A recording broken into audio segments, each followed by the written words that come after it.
Hi everyone, good morning. কেমন আছো সবাই? আশা করছি সবাই খুব ভালো আছো। আমিও বেশ ভালো আছি। আর আমার একটা নতুন ভিডিওতে তোমাদেরকে অনেক অনেক ভালোবাসা দিয়ে শুরু করছি। তো আজকে হচ্ছে শনিবার, এটা শনিবারের ভিডিও। হ্যাঁ, তো সকালবেলায় আমি এদিকে রান্না করছি। আর আমাদের হিয়া যেন বলেছি এর আগের দিনও তোমাদের যে প্রচণ্ড অসুস্থ, বলতে পুরো জ্বর সর্দি কাশি। মানে জ্বর এর আগের সপ্তাহে আসছিল, কমে গেছিলো, আবার হঠাৎ করে কালকের থেকে আবার জ্বর আসছে। তো এরকম সকালবেলায় আসলো, মানে ওর শরীরই ভালো লাগছে না। পরে বললো আমাকে, মণিমা আমাকে একটু কোলে নিবা। তারপরে ওই যে কোলে নিয়ে অনেকক্ষণ দাঁড়িয়ে একটু রান্না করছিলাম, বসিয়েছিলাম আর কি ভাজা। তো ওটাই, তারপর ওকে বললাম যে চল তাহলে তোকে একটু শুয়ে দিয়ে আসি তোমাকে ঘরে, তুমি শুয়ে একটু টিভি দেখো, আমি এদিকে রান্নাটা করি। তো বললো ঠিক আছে। তারপরে ওকে ঘরে শুয়ে দিয়ে এসে আমি এই যে ভাজাটা করছিলাম। ওর মণিবাবা আবার স্কুলে যাবে, ওর জন্য একটু তাড়াহুড়ো করছিলাম আর কি।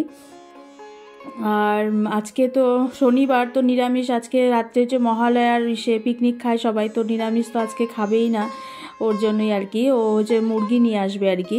তো ওইদিকে ভাজা টাজা করেছি। আর এদিকে হচ্ছে আর নিচে একটু আমি বাটতে আসছি, কালো জিরা, রসুন, লঙ্কা এগুলো একটু বাটা করব। শ্রেয়া মানে খেতে চেয়েছিল, তো ও খাবে, ওর পাপাকেও দিব আর কি। তো ওটাই নিচে। আর পাটাতে না আমি একদম বাটতে পারি না, আর নিচে বসে তো পারিই না, ওপরে দাঁড়িয়ে দাঁড়িয়ে বাটি। কিন্তু মা যে রান্না করছিল ওই জন্য আর কি হচ্ছিলো। তারপরে কিছুটা বাটার পর আবার লাস্টে আবার পায়েল বেটে দিবে আর কি ওটা। তো হয়ে গেছে। তারপর এইদিকে এই দেখো, এদিকে স্কুল থেকে এই যে আসার সময় আবার নিয়ে আসছে, এই মাংস নিয়ে আসছে আর কি, গোটা মুরগা নিয়ে আসছিল আর কি। তো ওটা কেটে নিয়ে আসছিল, তো ওটাই পায়েল পরিষ্কার করছে। তো তারপর না মাঝখানে আমি কিসের জন্য যেন নিচে আসছি, এসে দেখি পায়েলও স্নানে গেছিলো, মাও স্নানে, দেখি এসে হিয়া প্রচণ্ড জ্বরে কাঁপছে আর কান্না করছিল। তো তারপর আমি দেখে বাপরে, তারপর সাথে সাথে মাথায় জল টল দেওয়া হলো, কপালে জলপট্টি, তারপরে হালকা উষ্ণ গরম জল, মণি পাপাকে ফোন করলাম, হালকা উষ্ণ গরম জল পায়ে দিচ্ছিলাম পুরো। আর সকালে এমনি ডাক্তার এখানে নাম লিখিয়েছিল, ওর মণি পাপা নাম লিখিয়ে আসছে। ডাক্তার এখানে 3:30টায় বসবে। আর জানো তো ওই 3:30টায় গিয়েছি, 5 নম্বরের নাম, ডাক্তারই আসছে আজকে, লেট হয়ে গেছিলো, 5টায় ঢুকেছে। তো ওই সন্ধে হয়ে গেছিলো ডাক্তার মানে আসতে আসতে। তারপর এদিকে তো ওই যে মাংসও রান্না করতে হবে। যাই হোক, নিচে বারবার যাচ্ছি, ওকে না জ্বরটা কমছিলই না। তারপরে ডাক্তার সব ওষুধ চেঞ্জ করে দিয়েছে, ছোট মানে ওকে এই ডাক্তারটাই দেখাই আর কি। তো উনি আজকে ভাগ্যিস এখানে বসেছিল আমাদের এখানে। তো বারবার জ্বর আসছিলো, তো ডাক্তারে সবগুলো ওষুধই চেঞ্জ করে দিয়েছে। তো ওষুধগুলো টাইম লিখে দিয়েছিল যে এই টাইমে এটা খাওয়াতে হবে আর কি, টাইমলি দিতে হবে।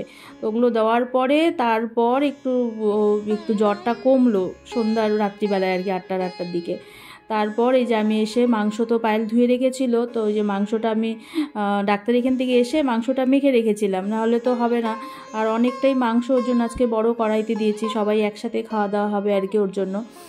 আর মুরগাটা নালে খাসি এর আগের দিনও খেয়েছে, ওর পাপার জন্য আনিনি। আর ভাই খায় না, মেন আমি খাই না, শ্রেয়া খায় না খাসি। আর ভাই তো খাওয়াই হয় না, বেশিরভাগ খাসি আসে বা চিকেন বা পোলট্রিটা আনা হয় শ্রেয়া হিয়ার জন্য। তো ভাই শুধু লোকাল মোরগটাই খায় মাংস।